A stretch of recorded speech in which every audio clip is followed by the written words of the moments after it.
नज़्म शुरू करता हूँ कि मिला हमेशा चाहत का पैगाम मदरसों से। जरा सा जुड़ के सुन लीजिएगा, बिल्कुल आखिरी लम्हा है, इस मुशायरे को बिल्कुल यादगार तरीके से खत्म करिए। आज की रात बहुत खूबसूरत है क्योंकि वाकई दूसरा मुशायरा है जिसमें आजम भाई को पूरी रात बैठे हुए पा रहा हूँ। और साहब हम भी हर रात किसी न किसी शहर में किसी न किसी मुशायरे में होते हैं और कोई ना कोई मेहमान खुसूसी होता है, लेकिन शमा रोशन होती है और सही से जली भी नहीं रहती कि मेहमान खुसूसी साहब दिखा लेते हैं। लेकिन आजम साहब बैठे हैं, इस बैठने के कुछ मायने हैं साहब। मेरा अपना मानना है कि जो शायर है वो समाज का आईना है, शायर समाज का दर्पण है, आईना है, और आईने के सामने बैठने की हिम्मत वही कर सकता है जिसका दामन साफ सुथरा है। आजम भाई बैठे हैं तो इस बात की दलील है, इस बात की गवाही है कि उन्होंने सियासी काजल वाली कोठरी में रह करके भी जो अपना दामन साफ सुथरा बचा रखा है वो अपने आप में मिसाल है और आने वाली सदियां इस बात को याद भी रखेंगी।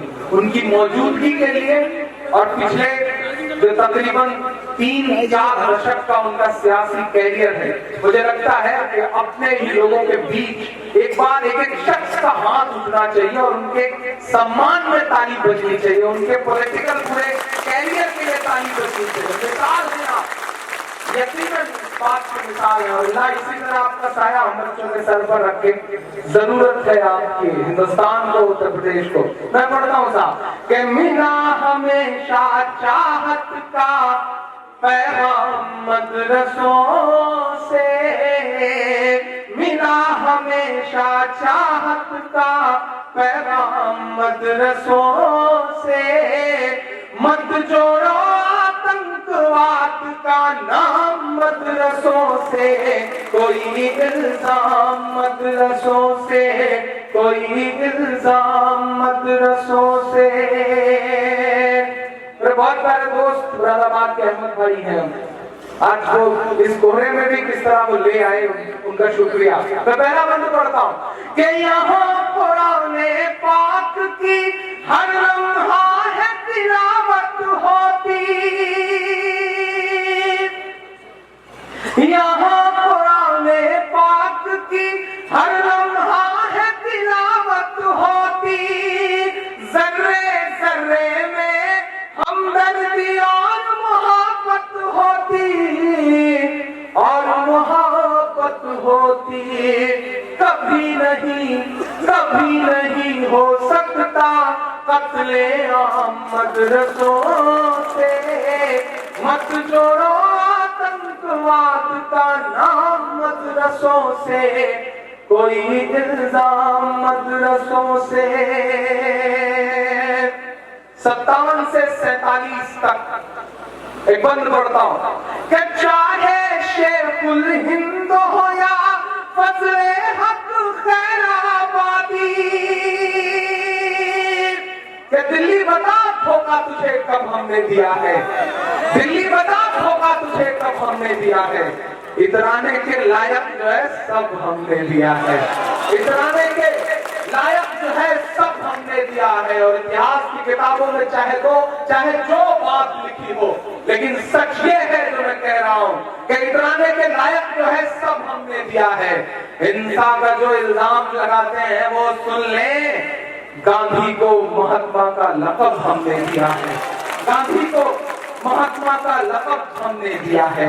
मैं बोलता हूँ साहब कि चाहे शेखुल हिंद हो या फजले हक खैराबादी, जंगे आजादी में सबने अपनी जान लड़ा दी, अपनी जान लड़ा दी। मिला हमें आजादी का इनाम मदरसों से, मत जोड़ो आतंकवाद का नाम मदरसों से, कोई इल्जाम मदरसों से। देश का मिसाइल मैन अपनी 5वीं तक की तालीम चेन्नई के एक मस्जिद के बरामदे में बैठ के पूरी करता है और बाद में इस देश को परमाणु संपन्न बनाता है। लेकिन आप ही कटघरे में खड़े और आप ही सफाइयां दे रहे हैं। खामियां कहीं ना कहीं हमारी भी है। मेरे अपनों में आपसे ये बात कहना चाहता हूं। नेपोलियन ने कभी कहा था कि एक झूठ तब तक बोलो जब तक सच ना मान लिया जाए। शाखाओं में बैठने वाले लोगों ने इस पे अमल किया और इतनी बार आपको कटघरे में खड़ा किया कि दुनिया ने मान लिया, लेकिन आप अपनी सफाइयां नहीं दे सके। आप चुप रहे, शायद आप खामोश रहे। मैं एक बंद पढ़ता हूं कि बड़ी जरूरत देश को जब जब किया कमाल इन्हीं ने। भारत क्रिकेट का विश्व कप जीतता है। क्रिकेटर भगवान सचिन तेंदुलकर को जीत का जश्न मनाना होता है, तो उन्हें कंधे पर उठाने के लिए गुजरात की मस्जिद के मौजिन का लड़का यूसुफ पठान आगे आता है। उन्हें कंधे पर उठाकर पूरे स्टेडियम के चक्कर लगाता है। ये कुव्वत, ये ताकत मस्जिद और मदरसों के उन छोटे छोटे दानों में है जो हमारे आपके चंदों से आते हैं। मैं पढ़ता हूँ साहब ये बोल कि बड़ी जरूरत देश को जब जब किया कमाल इन्हीं ने। देश को एक से एक बढ़कर के दिया है लाल इन्हीं ने, दिया है लाल इन्हीं ने। के निकले जाकिर फखरुद्दीन कलाम मदरसों से।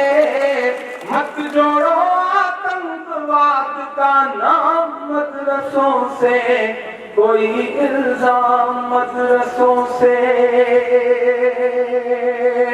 बहुत शुक्रिया। आखिरी बंद से पहले का ये बंद, और ये मेरे दिल के बहुत करीब है।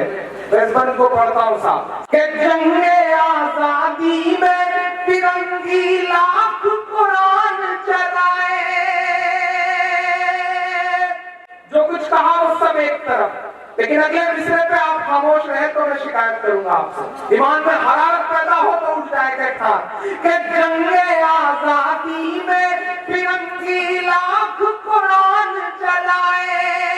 किसी भी हाफिज के दिल से एक हर्फ मिटा ना पाए। लिया है अल्लाह ने ऐसा भी काम मदरसों से। मत जोड़ो आतंकवाद का नाम मदरसों से, कोई भी इल्जाम मदरसों से। दुनिया कुछ भी कहे, जो मरहूम इरफान साहब का किरदार था या जो आजम भाई की पूरी शख्सियत है, वो एक बहुत खूबसूरत से हिंदुस्तान का ताना बाना बुनती है। मैं इसलिए भी पसंद करता हूँ। हिंदुस्तान किसी तोगड़िया की जहरीली तकरीर से नहीं बनता है, या हिंदुस्तान किसी बुखारी साहब के फतवों से भी नहीं बनता है।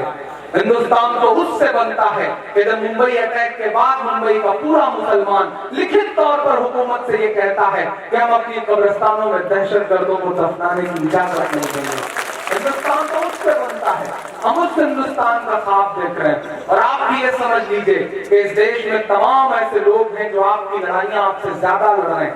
आप पहचानिए ऐसे लोगों को और ऐसे लोगों को और ताकत दीजिए। इंसाफ बचाने की आखिरी उम्मीद लेकर के सुप्रीम कोर्ट की चौखट पे रात के 2:30 बजे जो वकील खड़े थे ना, उसमें से एक भी मुसलमान नहीं था। ऐसे लोगों को ताकत दीजिए, मजबूत करिए। जो नफरती ताकतें हैं इनको हराने का, इनसे लड़ने का सबसे खूबसूरत जरिया है ये। मैं आखिरी बंद पढ़ता हूँ। वो कहते हैं हथियार मिलता है, वो कहते हैं ट्रेनिंग दी जाती है। मैं इस सदी का सबसे बड़ा सच बोलता हूँ कि क्या मिलता है कि वजू के लोटे कुछ पुराना और टूटी हुई चटाई। जिसे देखना है वो आकर देखेंगे सच्चाई, देखेंगे सच्चाई। दुआओं से मेरा दामन भर के विदा करिएगा। बहुत लंबा सा सफर तय करके आया हूँ कि वजू के लोटे कुछ पुराना और टूटी हुई चटाई। जिसे देखना है वो आकर देखेंगे सच्चाई, देखेंगे सच्चाई। के फैला है और फैलेगा इस्लाम मदरसों